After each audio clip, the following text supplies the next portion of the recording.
Well, Batman Beyond is a 6-issue miniseries from DC that brings the Batman Beyond animated show continuity as close as it has ever been to the existing Batman DCU continuity. It references a lot of old-time Batman stuff for long-time Batman readers for their enjoyment, and yet still maintains the feel and the mythology of the animated series. So hopefully people who like both the series and like the Batman comics will be able to jump into this and feel like they're right at home. It takes place in the near future, where Bruce Wayne is an elderly man who has a young protege named Terry McGinnis, who has taken up the mantle of Batman for him, and continuing his mission of fighting crime and striking fear into the hearts of evildoers everywhere.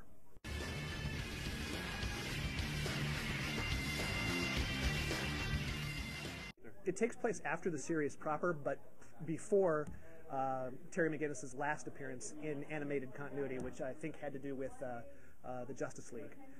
So we know kind of where Terry ends up in his animated continuity. We know kind of where he ends the run in the animated series, the original animated series. This takes place between those two.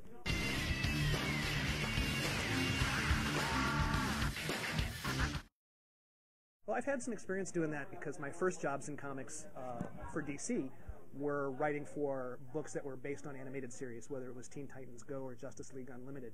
So you're able to explain a little more sometimes in the comics. You're able to get a little more in depth with character moments in the comics.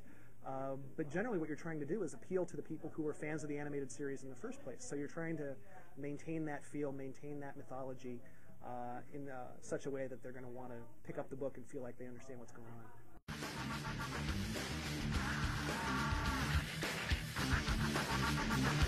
Yeah, no, that was me. When Ian Sattler called me about the project, he said, do you have any ideas that might be good for a Batman Beyond miniseries? And off the top of my head, I said, I have a 2-word pitch, Hush Beyond. And he said, great, write something down and show it to me. So I went away and wrote down a little short treatment for how I would approach a story called Hush Beyond and sent it off to him. And a couple weeks later was the San Diego Comic-Con of 2009, where Dan DiDio told me that the miniseries had been greenlit.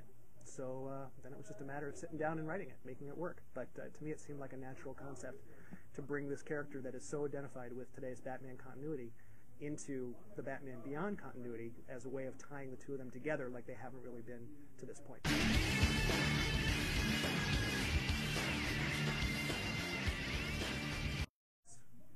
Yes, you are.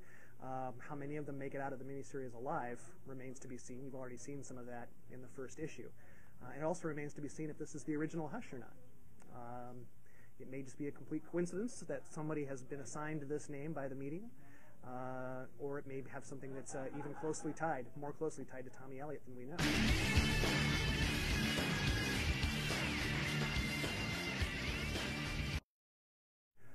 Boy, fingers are crossed.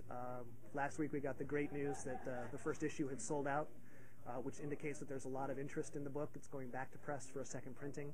We're hoping that if the numbers stay solid and people continue to enjoy the series, that we'll get a chance to do it as an ongoing. We'd love to. Got a lot of good story ideas. We think we've got a great team on the book. Ryan Benjamin and John Stanisi have done an amazing job with the art. Dustin's covers are fantastic.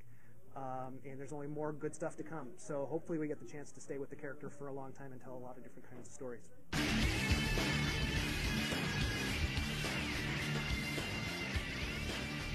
All right, I've written 2 original graphic novels that were not for DC. If you can name the 2 of those 2 graphic novels, I'll be mightily impressed.